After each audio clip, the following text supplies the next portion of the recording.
Aujourd'hui, j'aimerais qu'on parle des disputes dans le couple, si c'est bon, si c'est mauvais. Est-ce qu'un couple passionnel a plus de chances de durer qu'un couple chez qui il n'y a pas de disputes? Et est-ce que c'est normal d'avoir beaucoup de disputes, surtout au début du couple? Salut toi! Je m'appelle Tevi Cohn, je suis coach en développement personnel et j'aide les gens à se trouver et à régler des problématiques difficiles dans leur vie. J'espère que tu vas bien. Si c'est la première vidéo que tu regardes de moi, je te souhaite la bienvenue. Aujourd'hui, j'aimerais qu'on parle des couples et des disputes dans le couple. Alors, je vais beaucoup parler de mon couple, évidemment, parce que je le prends en référence, parce qu'on a beaucoup travaillé sur notre couple avec Mathéo, et c'est pour ça qu'aujourd'hui on est fiancés et qu'on prépare notre mariage, et que voilà. On est passé par plein de phases. Le plus difficile dans les disputes de couple, c'est de se séparer du jugement. Mais commençons par le commencement. Il y a plein de différentes sortes de disputes.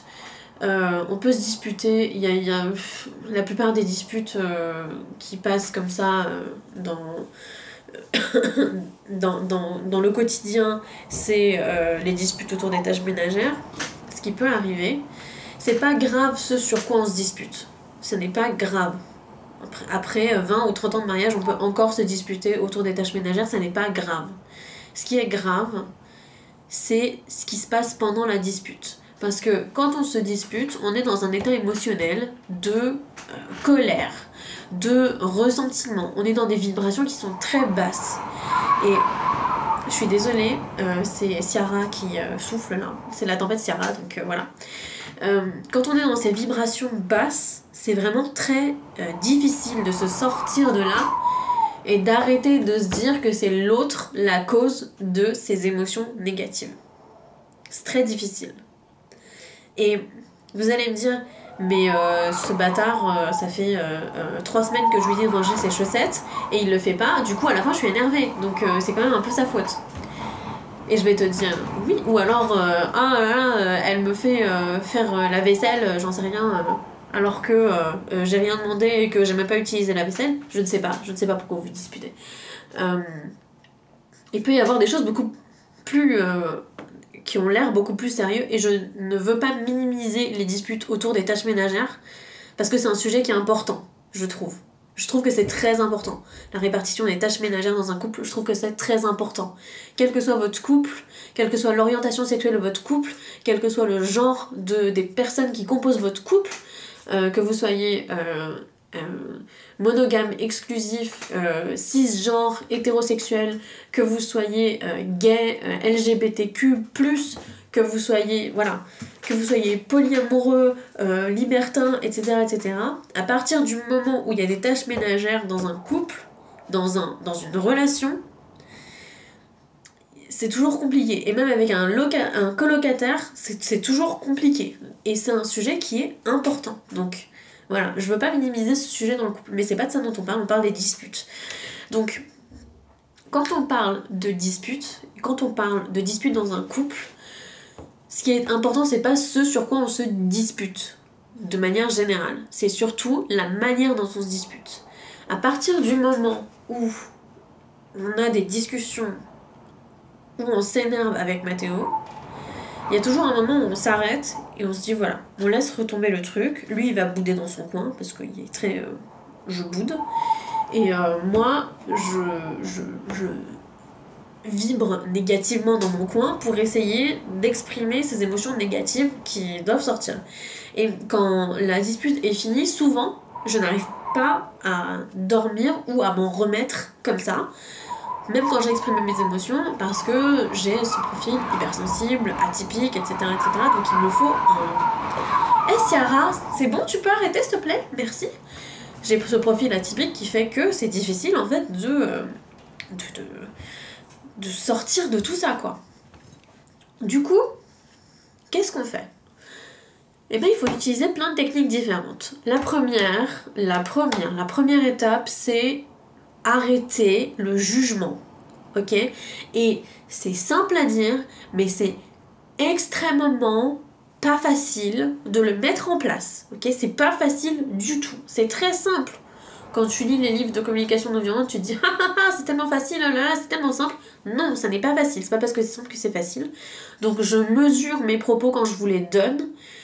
Quand je vous donne ce conseil, vous allez peut-être vous dire mais c'est nul, mais en fait non, ça n'est pas nul du tout. C'est vraiment un truc de base qu'il faut vraiment mettre en place et c'est précieux. Et quand vous y arrivez, ça ouvre mais plein de portes dans la vie, non seulement dans le couple, mais aussi dans la famille, avec les enfants, avec les collègues, avec vos clients, je sais pas dans quoi vous travaillez, mais voilà, avec toutes les relations dans votre vie, avec vos amis, ça change énormément, énormément de choses.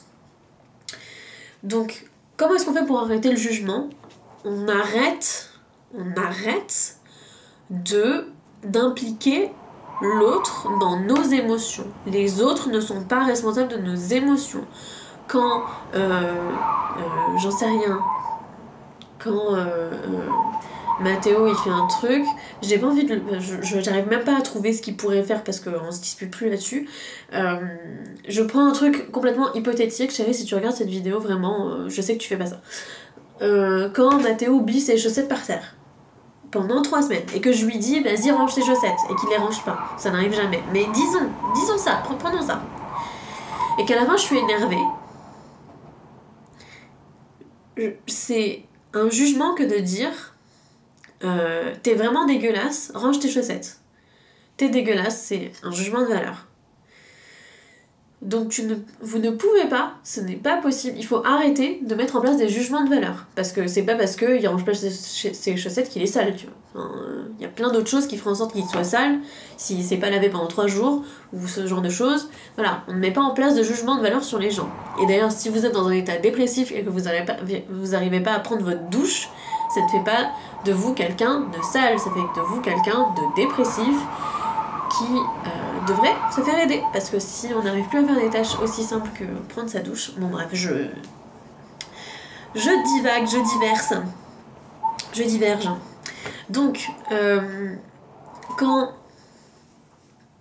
on se dispute, Mathéo et moi, on essaye de faire en sorte, et c'est même avec notre niveau de communication non violente, c'est difficile, on essaye de faire en sorte de ne pas se juger. Et comment est-ce qu'on fait pour ne pas juger ? Ok, déjà on n'implique pas l'autre dans nos émotions. Si je suis énervée en regardant les chaussettes par terre, c'est ma responsabilité. Il y a des gens pour qui c'est pas du tout énervant. Donc c'est pas les chaussettes par terre qui m'énervent, c'est ce que ça me renvoie à moi, à l'intérieur de moi. Ce n'est pas Mathéo qui m'énerve de manière... Ciara ! De manière... il fait pas exprès de mettre ses chaussettes pour m'énerver, ok ? C'est moi qui m'énerve seule quand je vois ses chaussettes. Donc, ça n'est pas sa responsabilité à lui, la manière dont moi je me sens. Et une fois qu'on a... Oh, ça fait du bien, le silence. Une fois qu'on a compris ça, on peut s'exprimer d'une autre manière. Et comment est-ce qu'on s'exprime pour faire en sorte de dire j'ai besoin que tu ranges, voilà, je suis déjà en train de dire le truc, j'ai besoin que tu ranges les chaussettes, etc., sans mettre en place, sans émettre de jugement, et ben on n'implique pas l'autre dans ça. C'est-à-dire que quand on dit quand il se passe ça, je me sens comme ça. Première étape, exprimer ses émotions sans jugement. Ok, ça c'est la première chose. J'exprime mes émotions sans jugement. Je vois les chaussettes par terre, je dis bébé, quand les chaussettes elles sont par terre, je me sens mal parce que j'aime vivre dans un endroit qui est bien rangé, même si ça se voit pas trop, bref. Voilà, il faut pas y mettre de jugement sur soi non plus, Thévi, donc il faut que je sois gentille avec moi-même. Vous voyez, c'est un truc qu'on travaille tous les jours, et même sur soi en fait, même sur soi. Il faut pas émettre de jugement, il faut éviter les jugements de valeur, il faut arrêter les jugements de valeur sur soi aussi. Voilà, c'est pas aussi bien rangé que d'habitude, mais c'est pas mal rangé, il faut arrêter. Donc voilà, il y a ça à prendre en compte. Donc, ça c'est la première étape. Arrêter les jugements de valeur. On arrête les jugements de valeur pendant les disputes. Et à partir du moment où vous arrêtez vos jugements de valeur, il y a déjà une situation qui sera beaucoup plus apaisée qui va se mettre en place. Et si, même en utilisant ce genre communication non violente, il y a toujours des disputes dans votre couple, il y a toujours des choses qui se passent très mal, et que vous sentez, que toi tu sens qu'il me regarde, tu sens que t'es dans une situation qui est pas normale, je pense qu'il faut que tu te fasses aider, parce que quand on est à l'intérieur d'une situation, on peut pas voir complètement ce qui se passe. Donc c'est très difficile, donc il faut se sortir de là et avoir un œil extérieur. Si tu as envie que cet œil extérieur, ça soit moi, je t'invite à cliquer sur le lien dans la description, qui est un lien Calendly, pour prendre un rendez-vous téléphonique avec moi, qui sera un rendez-vous téléphonique qui sera gratuit, pour voir si on peut travailler ensemble, si tu corresponds au profil des gens que je peux aider, si la situation le permet, tout simplement, et si évidemment la manière dont moi je travaille, ça te correspond, et voilà, c'est tout.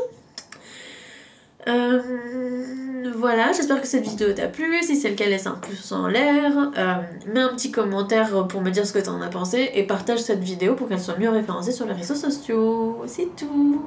Allez, bisous.